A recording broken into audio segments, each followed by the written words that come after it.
नमस्कार, आप देख रहे हैं सुरागीलाल न्यूज चैनल का उत्तराखंड बुलेटिन और मैं हूं आपके साथ उनजिला फातिमा। आई नजर डालते हैं आज की फटाफट खबरों पर। डीआईजी कुमाऊं रिद्धिम अग्रवाल ने बताई अपनी प्राथमिकता। फायर सर्विस अल्मोड़ा ने अग्नि सुरक्षा दृष्टिकोण से रघुनाथ सिटी मॉल अल्मोड़ा का किया फायर रिस्क निरीक्षण। बाइक रपटने से घायल हुए युवक के लिए मददगार बना अल्मोड़ा पुलिस जवान। रामनगर में पीपीपी मोड अस्पताल के खिलाफ उबाल स्वास्थ्य मंत्री का फूका पुतला। हल्द्वानी गोला पुल के पास सड़क निर्माण को लेकर अनिश्चितकालीन धरना शुरू। रामनगर में रोडवेज डिपो के समीप अवैध अतिक्रमण के खिलाफ महिलाओं ने नगरपालिका में प्रदर्शन करते हुए अधिशासी अधिकारी का किया घेराव। चारधाम यात्रा को देखते हुए परिवहन विभाग ने ऋषिकेश में की एक महत्वपूर्ण बैठक। अवैध मदरसों के खिलाफ प्रशासन ने चलाया अभियान। पहली बार लोहाघाट आने पर भाजपा जिलाध्यक्ष का हुआ जोरदार स्वागत। भारतीय जनता पार्टी के नवनियुक्त जिलाध्यक्ष का खटीमा में बीजेपी कार्यकर्ताओं ने किया भव्य स्वागत। बाजपुर में पंजीकृत 3 मदरसे सील, 1 को नोटिस। धामी सरकार के 3 वर्ष पूर्ण होने पर ब्लॉक सभागार में जिलाध्यक्ष ने की बैठक। होने वाले कार्यक्रम को लेकर की वार्ता। भाजपा सरकार को 3 साल का कार्यकाल पूरा होने पर मुख्यमंत्री धामी का रुद्रपुर में 24 मार्च को होगा भव्य स्वागत। धामी सरकार के 3 साल के कार्यकाल पूर्ण होने पर बीजेपी ने गिनाई उपलब्धियां। माफीनामे के बाद सेनानी संगठन ने कांग्रेसी नेता को किया माफ। अब खबरें विस्तार से। लंबे समय से राज्य के एसडीआरएफ का नेतृत्व कर रहे रिद्धिम अग्रवाल को डीआईजी कुमाऊं बनाया गया है। डीआईजी कुमाऊं का कार्यभार ग्रहण करने के बाद मीडिया से मुखातिब हुई रिद्धिम अग्रवाल ने अपनी प्राथमिकताएं बताई। उन्होंने कहा कि उनके लिए मैनुअल पुलिसिंग, साइबर क्राइम, अपराध नियंत्रण और महिला सुरक्षा जैसे कई गंभीर चुनौतियां हैं जिनके ऊपर वह काम करने वाले हैं। संवाददाता दीपक अधिकारी की रिपोर्ट। उसमें बेस्ट से बेस्ट, इसमें मैं बस इतना ही कहूंगी। देखिए, हम लोगों को भारत सरकार से, गृह मंत्रालय से जो निरंतर निर्देश प्राप्त होते हैं, चाहे वो वेरिफिकेशन से रिलेटेड इश्यूज हों, बाहरी व्यक्तियों का सत्यापन संबंधी, बॉर्डर मैनेजमेंट के इश्यूज हों, गवर्नमेंट ऑफ इंडिया की इतनी ऑर्गेनाइजेशंस यहाँ पर हैं, पैरामिलिट्री फोर्सेस हैं, उनके साथ समन्वय की बात हो, तो हमारा प्रयास ये रहेगा सबसे पहले कि हम समस्त प्रशासनिक इकाइयाँ, समस्त भारत सरकार की ऑर्गेनाइजेशंस, उनके साथ एक अच्छा समन्वय स्थापित करें। साथ ही साथ चुनौतियों के रूप में मैं कुछ चीज़ों को देखती हूँ। जैसे सबसे पहले अगर मैं बात करूँ डिज़ास्टर मैनेजमेंट की, क्योंकि मैं खुद एसडीआरएफ से बहुत समय से एसोसिएटेड रही हूँ, मैं जानती हूँ कि डिज़ास्टर जब आता है, फर्स्ट रिस्पॉन्डर्स को पहुँचने में जो देर लगती है, उस बीच काफ़ी नुकसान होता है। तो मेरी एक ये विजन है कि हम प्रत्येक व्यक्ति को डिज़ास्टर में किस प्रकार से रिस्पॉन्स किया जाना है उसके बारे में प्रशिक्षित कर सकें। फॉर एग्जाम्पल, आप जानते हैं कि इक्विपमेंट हर किसी के घर पर नहीं होगा अपने आप को बचाने के लिए, लेकिन हम उपलब्ध चीज़ों से इक्विपमेंट बना सकते हैं। फ्लड रेस्क्यू है तो हम उपलब्ध प्लास्टिक की बोतल से राफ्ट बना सकते हैं। अगर कहीं बिल्डिंग में आग लग गई है, धुआं इकट्ठा हो रहा है, शायद आज भी कुछ लोग नहीं जानेंगे कि ऐसी स्थिति में आप जमीन पर लेट जाएं, आप गीले तौलिए से अपने फेस को कवर कर लें जिससे कि धुआं अंदर नहीं जाए और आपको नुकसान नहीं हो। तो ऐसी चीज़ें, कुछ बेसिक चीज़ें हैं जो मैं चाहूँगी कि हम हर व्यक्ति को आपदा प्रबंधन के गुणों में ट्रेन कर सकें, एसडीआरएफ के साथ समन्वय स्थापित करते हुए।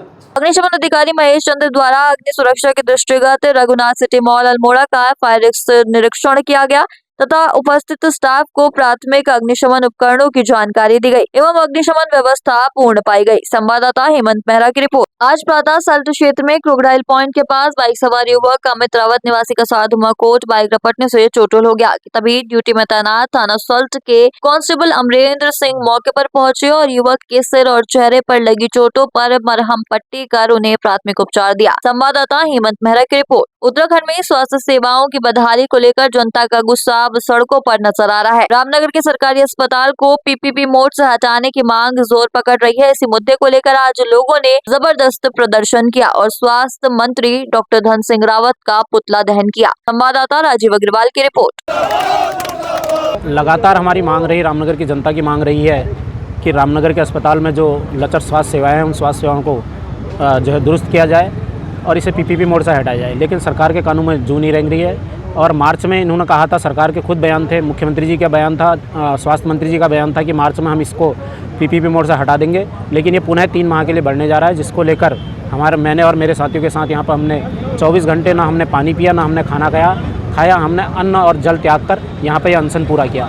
जो अनशन हमारा अभी हमारे यहाँ के नवनिर्वाचित चेयरमैन हैं, उन्होंने जूस पिलाकर हमारा अनशन तोड़ा है और उसके बाद हमने यहाँ पर स्वास्थ्य मंत्री धन सिंह रावत का पुतला फूंक कर विरोध दर्ज कराया है यदि इसके बाद भी सरकार के कानून में जू नहीं रेंगती है तो हम मार्च अप्रैल में एक बड़ा आंदोलन जनता के साथ मिलकर इसको पीपीपी मोड से हटाने के लिए करेंगे। हल्द्वानी की चोरगलिया गोलापार रोड के 8 महीने बाद भी निर्माण नहीं होने पर आज ग्रामीणों ने अनिश्चितकालीन धरना शुरू कर दिया है। हालांकि ग्रामीणों के धरने की खबर के बाद आनन फानन में प्रशासन ने सड़क बनाने के लिए पेड़ों का कटान शुरू कर दिया है। हालांकि धरने पर बैठे ग्रामीणों का आरोप है कि 8 महीने से प्रशासन कहां सोया था। ग्रामीणों का कहना है कि जब तक सड़क मार्ग निर्माण शुरू नहीं हो जाता तब तक वह अनिश्चितकालीन धरने पर रहेंगे। संवाददाता दीपक अधिकारी की रिपोर्ट।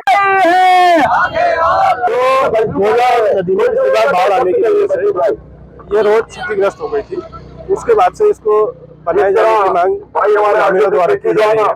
खासतौर पर जो आने जाने वाले लोग हैं तो उसमें निर्माण कार्य शुरू करवा दिया गया है। दरअसल बीच में टेंडर हुए थे तो किसी कारण से पीडब्ल्यूडी ने बताया कि कैंसिल हो गया, किसी टेक्निकल कारण से कल टेंडर फाइनल हो गया है और आज काम शुरू कर दिया गया। पेड़ों का कटान देखिए भाई साहब, ये हमारे जो है ना, हमारे शहर के अधिकारी बिल्कुल बेलगाम हो चुके हैं। लगातार हम जो है धरना प्रदर्शन करके तभी ये अधिकारी जाग रहे हैं। इससे पहले भी हमने इन लोगों को जो है माध्यम से जो है चेतावनी दी थी, उसके बाद इन्हें कुछ नहीं किया। आज इन्हें आने में पेड़ काटने की शुरुआत की है। मैं इन अधिकारी को बताना चाहता हूँ कि आप लोग परेशान नहीं है, जनता हमारी परेशान है, हमारी माताएं बहनें परेशान है, हमारे गोलापार के लोग परेशान है। ये अधिकारी कब हमारे हल्द्वानी शहर के अधिकारी जो है अपनी नींद खोल लें, नहीं तो जनता इनकी नींद खोल लेगी, क्योंकि हम लोग बहुत परेशान है। लगातार हम शासन प्रशासन से मांग करते हैं कि ये रास्ते की जो है रास्ता सुचारू रूप से शुरू किया जाए। ये इसकी वन विभाग से हमने अनुमति ली थी हल्द्वानी से, हम इसकी अनुमति दे दी है मूल्यांकन करने के बाद कि आप भी काट लें करके। तो हमने इसमें अनुमति के बाद हमने काम शुरू करवा दिया, नीलामी करवाई थी पेड़ों के लिए, फिर पेपर में विज्ञप्ति भी दी थी।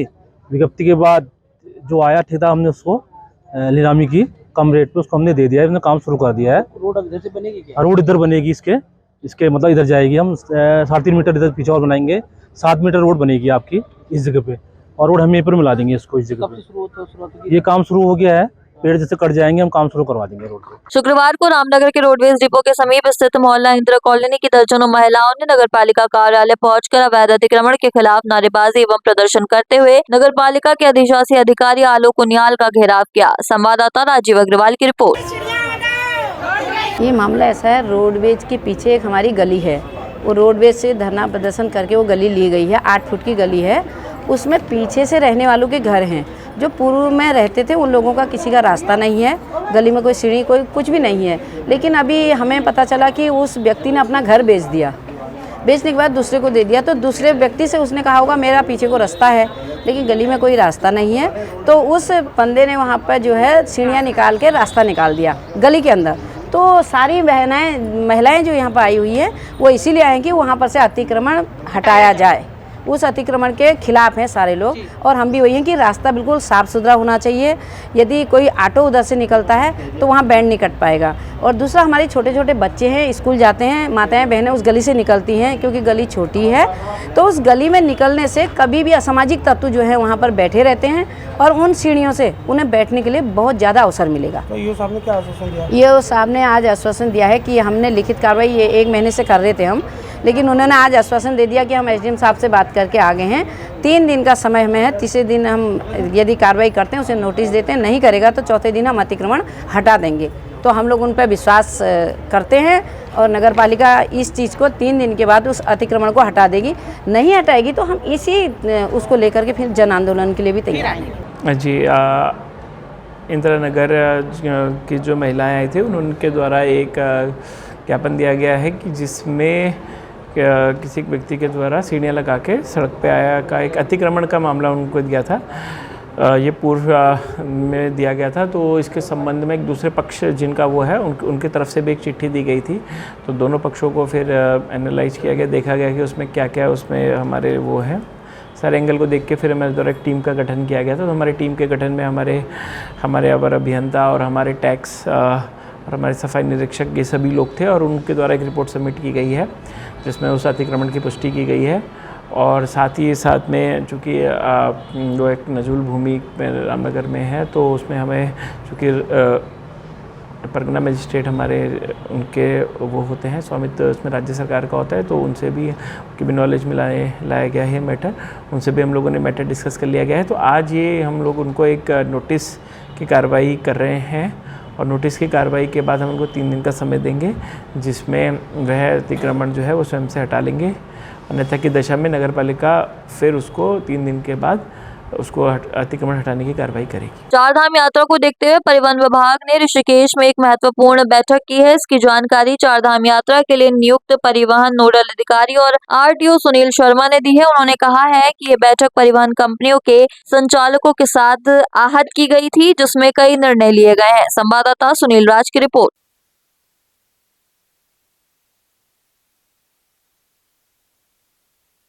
देखिए, आज ऋषिकेश में जितनी भी परिवहन कंपनियां हैं जो बस ऑपरेट करती हैं, उन सबको बुलाया गया था, चाहे वो ऋषिकेश की हो, देहरादून की हो या हरिद्वार की हो, और उसके चारधाम की तैयारियों के संबंध में बैठक करके कुछ विशेष निर्णय लिए गए, जिसके अंतर्गत परिवहन कंपनियों को ये बताया गया कि जो ये जाम की समस्या ऊपर के क्षेत्र में पिछली बार आई थी, जो गंगनानी मोड़ है उसके आसपास और ऋषिकेश से लेकर ब्रह्मपुरी के बीच में, तो बस ऑपरेटर्स को उसके लिए एक टीम गठित करी गई है कि वहाँ जाकर जो बस से संबंधित समस्या है, नॉर्मल तो ट्रैफिक और पुलिस और वो सब कर ही रहे हैं, लेकिन जो बस से संबंधित समस्या है उसके लिए हम लोग बस के ऑपरेटर्स के रिप्रेजेंटेटिव, हमारे परिवहन के रिप्रेजेंटेटिव और पुलिस के रिप्रेजेंटेटिव, इन 2 पर्टिकुलर स्ट्रेच पर जाकर आने वाले हफ्ते भर के अंदर जाकर देखेंगे कि किस तरीके से बसों का संचालन किया जाए जिससे कि कोई भी ट्रैफिक जाम की स्थिति उत्पन्न ना हो।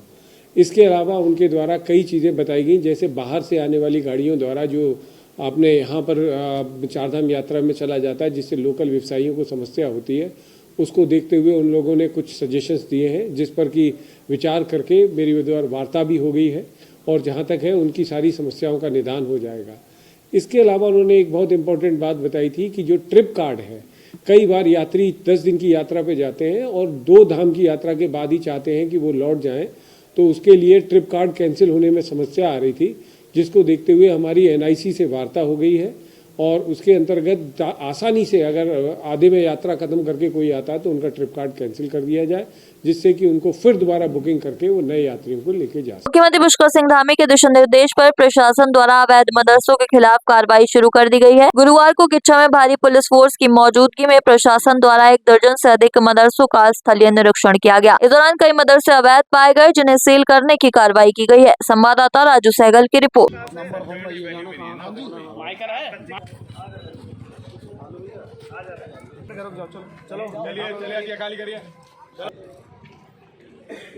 देखिए, लगातार इस बारे में निर्देश प्राप्त हो रहे थे कि जहां कहीं भी सरकारी ज़मीनों पर इस प्रकार के कोई अवैध स्ट्रक्चर, चाहे वो मदरसे के रूप में चल रहे हों या जिस भी रूप में चल रहे हों, उसको चेक किया जाए।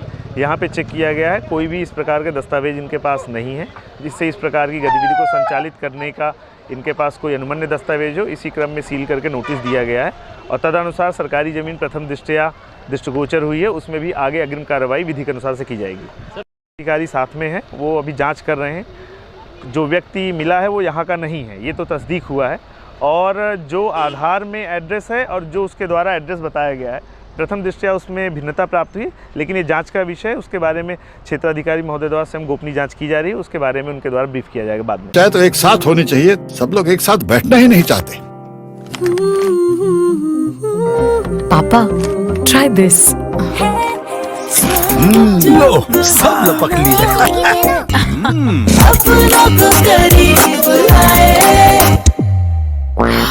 ये क्या हाल कर दिया है रूम का? बस कल से चाय मेरे रूम में। देवर पर नमकीन। मुख्यमंत्री के जिले चंपावत के नवनियुक्त भाजपा जिलाध्यक्ष गोविंद सामंत के पहली बार लोहाघाट पहुंचने पर भाजपा कार्यकर्ताओं ने उनका जोरदार स्वागत किया। गुरुवार को भाजपा जिलाध्यक्ष गोविंद सामंत पहली बार लोहाघाट पहुंचे, जहां भाजपा नगर मंडल अध्यक्ष गिरीश कुंवर के नेतृत्व में भाजपा कार्यकर्ताओं ने सामंत का ढोल नगाड़ों व फूलमालाओं के साथ स्वागत किया। संवाददाता लक्ष्मण बिष्ट की रिपोर्ट। मैं सर्वप्रथम तो हमारे प्रदेश के नेतृत्व को, माननीय प्रदेश अध्यक्ष जी को, माननीय संगठन महामंत्री जी को और प्रदेश के मुखिया श्री पुष्कर सिंह धामी जी को धन्यवाद दूंगा, जिनके द्वारा मुझे चंपावत जिले का जिलाध्यक्ष का दायित्व दिया गया है। मेरी सर्वप्रथम प्राथमिकता तो यह है, क्योंकि मुझसे पहले भी पूरे सभी जितने भी जिलाध्यक्ष रहे, उनने संगठन को मजबूत करने के लिए एक से एक बढ़ के काम किए। क्योंकि मैं ये भी कहूँगा कि उनके द्वारा पूरे जिले में लगातार इससे पहले जितने चुनाव हुए होंगे, अभी हमारे इससे पहले निकाय चुनाव थे, उनमें सभी चुनाव हम जीते। लेकिन मेरा कहना ये रहेगा, जो हमारे चंपावत से लेकर हमारी दोनों विधानसभा हैं, दोनों विधानसभाओं में पूरा जो तालमेल बना करके अभी सबसे पहले मैंने टीम तैयार कर ली है। मैंने टीम में भी अपना संतुलन बनाना है। उसके बाद हमारे पूरे जिले में रामपुर से लेकर यहाँ तक एक से एक अच्छा कार्य करता है। जो कार्य आगे की प्राथमिकता यह है, अभी हमारे पंचायत चुनाव होने हैं। पंचायत में भी हमारे चारों विकास खंडों में, जिला पंचायतों में, हमारे ग्राम प्रधान, क्षेत्र पंचायत, सबके सब हमारी भारतीय जनता पार्टी के जीत के आएंगे। उसके लिए मैंने मेहनत करनी है। उसके बाद हमारा आगे को 2027 में चुनावी साल से विधानसभा का शुरू हो जाता है। उसमें भी हमारे दोनों विधानसभाओं से, क्योंकि मैंने पहले दिन भी कहा था कि मेरा विधानसभा हमारा जो जिला है उसमें 2 विधानसभा हैं, चंपावत और हमारा लोहागढ़। और मेरा लोहागढ़ क्षेत्र में ही मेरा आवास है, मेरा मूल घर यहाँ है, हमारा चंपावत में भी है, तो दोनों जगह मैं रहता हूँ। तो मेरा कहना ये रहेगा कि पूरे जिलों में लगातार जितने हमारे बूथ हैं, बूथ वाइज मैं घूमना शुरू करूँगा। और आप देख भी रहे होंगे जितने हमारे कार्यकर्ता हैं, हमारे युवा साथी हैं या वरिष्ठ हैं, हर किसी में इतना जोश है, आपको खुद देखते हुए लग रहा होगा। मैं इसको पूर्ण तरह एक सामने से बनाते हुए कार्य करूंगा और प्रदेश नेतृत्व को 2027 में जब हमारी सरकार बनेगी, दोनों विधायक यहाँ जिता के दूंगा। धन्यवाद। उधम सिंह नगर के सीमांत खटीमा में भारतीय जनता पार्टी के नवनियुक्त जिलाध्यक्ष कमल जिंदल का खटीमा पहुंचने पर कार्यकर्ताओं ने विकासखंड सभागार में आयोजित स्वागत कार्यक्रम में खटीमा की सभी मंडलों के पदाधिकारियों ने फूल माला पहनाकर जिलाध्यक्ष का स्वागत किया। संवाददाता ईश्वर सिंह की रिपोर्ट। पार्टी को हमको आगामी चुनाव में, चाहे पंचायत चुनाव, सहकारिता चुनाव और 2027 का चुनाव, हमारा लक्ष्य है इन तीनों चुनाव में भारतीय जनता पार्टी, अजय भारतीय जनता पार्टी बने और पूरे जिले के अंदर भारतीय जनता पार्टी की सारी सीटें आए, जिससे कि प्रदेश में हमारी सरकार बने। और अभी एक नया कार्यक्रम है, 3 साल हो गया हमारी सरकार को बने हुए, तो 22 तारीख से लेके 1 हफ्ते का हम लोग कार्यक्रम करेंगे। आज प्रशासनिक अधिकारी के साथ बैठक की है, जिसमें हमारे अभ्यर्थी और प्रमुख भी रहेंगे। लोगों में जो विकास के कार्य आदरणीय धामी जी ने करे हैं, वो कार्य अभी जन जन तक पहुँचाने, यही लक्ष्य जो हर एक विधानसभा के अंदर हम सरकार की तरफ से और संगठन की तरफ से कार्यक्रम हो रहा है। जो सरकार की नीतियाँ हैं, चाहे माननीय मोदी जी की या गांधी जी की, जन जन तक पहुँचे, इसके लिए हम लोग सकते। खबर जनपद उधम सिंह नगर के बाजपुर से है। बता दें कि उत्तराखंड मदरसा बोर्ड में बिना पंजीकरण करवाए संचालित 3 मदरसों को स्थानीय प्रशासनिक अधिकारियों की टीम ने मौके पर पहुंचकर सील कर दिया है, जबकि एक मदरसे के इमाम को नोटिस जारी किया गया है। इस कार्रवाई के दौरान लोगों में हड़कंप मचा रहा। वहीं सुरक्षा की दृष्टि से बड़ी संख्या में पुलिस फोर्स तैनात रही। संवाददाता लवकुश श्रीवास्तव की रिपोर्ट।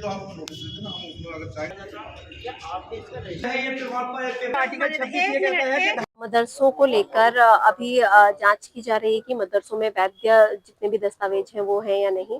यदि वैध दस्तावेज नहीं पाए जा रहे हैं तो तहसील बाजपुर अंतर्गत जितने भी मदरसे हैं, जो भी वैध दस्तावेज जिनके पास उपलब्ध नहीं होंगे, उनको सीलिंग की कार्रवाई की जाएगी। जी, एक्चुअली उक्त मदरसे के पास कोई भी मदरसा पंजीकरण या सोसाइटी पंजीकरण के कोई भी वैध दस्तावेज नहीं पाए गए हैं, तो ये जो मदरसा गरीब नवाज है, इसको आज सीलिंग की कार्रवाई गतिमान है। ये कब तक रहेगी? मैंने प्रारंभ किया है, तो समय कितना लगेगा ये बता पाना थोड़ा मुश्किल है, लेकिन कोशिश करेंगे कि आज बाजपुर के सभी जितने भी मदरसे हैं उनमें जांच की कार्रवाई कंप्लीट हो सके। धामी सरकार के 3 वर्ष पूर्ण होने पर पूरे प्रदेश में जश्न मनाए जाने की तैयारी शुरू कर दी गई है, जिसमें जिलाध्यक्ष मनोज पाल ने गुरुवार को धामी सरकार के 3 वर्ष पूर्ण होने पर ब्लॉक सभागार में अधिकारियों व संगठन के लोगों के साथ बैठक कर अवगत कराया कि जनपद में 23 मार्च को चिकित्सा एवं बहुउद्देशीय शिविर का आयोजन किया जाएगा। संवाददाता लवकुश श्रीवास्तव की रिपोर्ट। यशस्वी मुख्यमंत्री जी, जिनकी यात्रा दूसरे कार्यकाल के रूप में 3 वर्ष उनके पूरे हुए हैं, इसको हम सब लोग मिलकर एक महोत्सव के रूप में मना रहे हैं। उसी नियमित बाजपुर में 27 तारीख को एक बड़े महोत्सव के आयोजन की तैयारियां चल रही हैं। इसमें जो भी हमने 3 वर्षों के अंदर हमारी सरकार ने नित्य नए आयाम स्थापित किए हैं, उनको लेकर हम सब लोगों को आमंत्रित कर रहे हैं। एक लोगों के अंदर भी इस कार्यक्रम के जारी होने के बाद उत्साह है और लोग माननीय मुख्यमंत्री जी को अपना स्नेही, अपनापन मानते हुए उनके कार्यक्रम में बढ़ चढ़कर आने के लिए तैयार है। और मेरा आप सब लोगों के इस मंच के माध्यम से भी, आपके चैनल के माध्यम से भी आग्रह है कि आप सब लोगों के दर्शक भी इस कार्यक्रम में अधिक से अधिक संख्या में आए। हमने इसमें प्रयास किया है कि हम आम जन का दिल जीतने का काम करें। उसी नियमित सभी हमारे अधिकारी बहुउद्देश्य शिविर भी इसमें आयोजित किए जा रहे हैं और इसमें जो हमारा लोकल फॉर वोकल के उत्पाद हैं उनको उनकी बिक्री को बढ़ाने के लिए भी यहाँ के स्थानीय लोगों को प्रोत्साहित किया जा रहा है। तो कुल मिलाकर बहुत ही बढ़िया तरीके के साथ सांस्कृतिक कार्यक्रमों के साथ इस महोत्सव का आयोजन किया जा रहा है। आप सब लोगों के दर्शकों से भी मेरा बार बार आग्रह है कि इस कार्यक्रम में सभी लोग आएं और सरकार की योजनाओं का लाभ उठाएं। उत्तराखंड की भाजपा सरकार को 3 साल का कार्यकाल पूरा होने पर मुख्यमंत्री पुष्कर सिंह धामी का रुद्रपुर में 24 मार्च को भव्य स्वागत किया जाएगा। इसके लिए रुद्रपुर में भाजपा पदाधिकारी एवं जिला प्रशासन की टीम के द्वारा तैयारियां शुरू कर दी गई हैं। रुद्रपुर के गांधी पार्क पहुंचकर विधायक शिव अरोड़ा, मेयर विकास शर्मा, भाजपा जिला अध्यक्ष कमल जिंदल और पुलिस के अधिकारियों ने कार्यक्रम स्थल का निरीक्षण किया। संवाददाता दुर्गेश तिवारी की रिपोर्ट।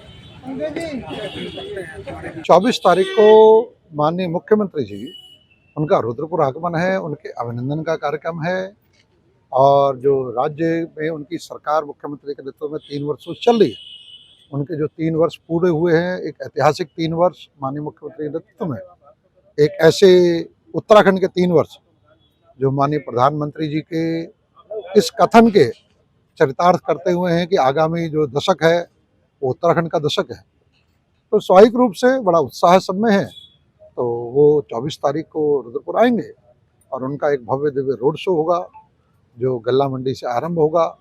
गल्ला मंडी से आरंभ होकर गांधी पार्क में समाप्त होगा और गांधी पार्क में इस रुद्रपुर के क्षेत्र की जनता बहुत बड़ी तादाद में यहाँ आने वाली है और वो माननीय मुख्यमंत्री जी का अभिनंदन करेगी, माननीय मुख्यमंत्री जी को आशीर्वाद देगी। जो उन्होंने जिस प्रकार की उपलब्धियाँ पूरे प्रदेश के लिए रही है और रुद्रपुर के लिए भी जिस प्रकार की उपलब्धियाँ रही हैं, चाहे रिंग रोड की उपलब्धि हो, हमारी मेडिकल कॉलेज की हो, नजूल की समस्या का समाधान होना हो, टंचिंग ग्राउंड से कूड़े का हट जाना हो और बहुत बड़ी बड़ी सड़कों का रुद्रपुर को दिया जाना हो जो पिछले 30 साल 40 साल से नहीं बनी थी। तो रुद्रपुर की जनता उन्हें अभिनंदन करेगी और नगर निगम चुनाव में जिस प्रकार से रुद्रपुर की जनता भारतीय जनता पार्टी के साथ रही, आदरणीय पुष्कर सिंह धामी जी के नेतृत्व में पूरे प्रदेश में और साथ ही रुद्रपुर में जिस तरीके के अद्वितीय ऐतिहासिक परिणाम आए, तो उस पर माननीय मुख्यमंत्री जी का अभिनंदन भी किया। उत्तराखंड की धामी सरकार के 3 साल पूरे हो गए हैं। सरकार के 3 साल के कार्यकाल पूर्ण होने पर बीजेपी ने प्रेस कॉन्फ्रेंस कर अपनी उपलब्धियां गिनाई। बीजेपी के प्रदेश प्रवक्ता सुरेश जोशी ने सरकार के 3 साल के कार्यकाल को बेहद शानदार और बेमिसाल बताया। उन्होंने कहा कि युवा मुख्यमंत्री के नेतृत्व में प्रदेश में विकास तेजी से हो रहा है। संवाददाता सुनील राज की रिपोर्ट। एक युवा मुख्यमंत्री ने युवा सोच और एक स्ट्रॉन्ग विल पावर से जो धामी जी ने 3 वर्षों में काम किए हैं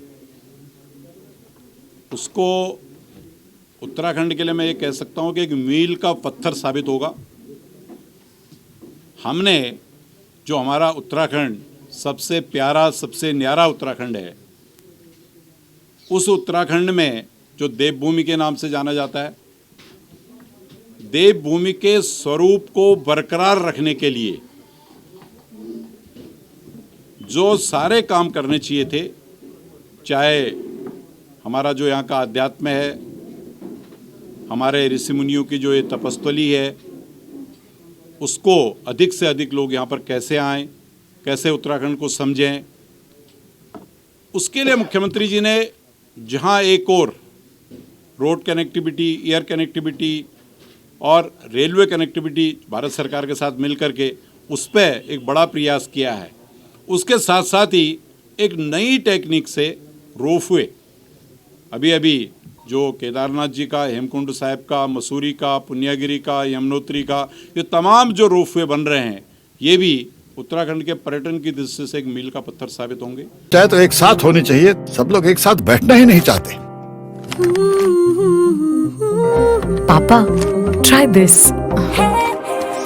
लो, सब लपक ली।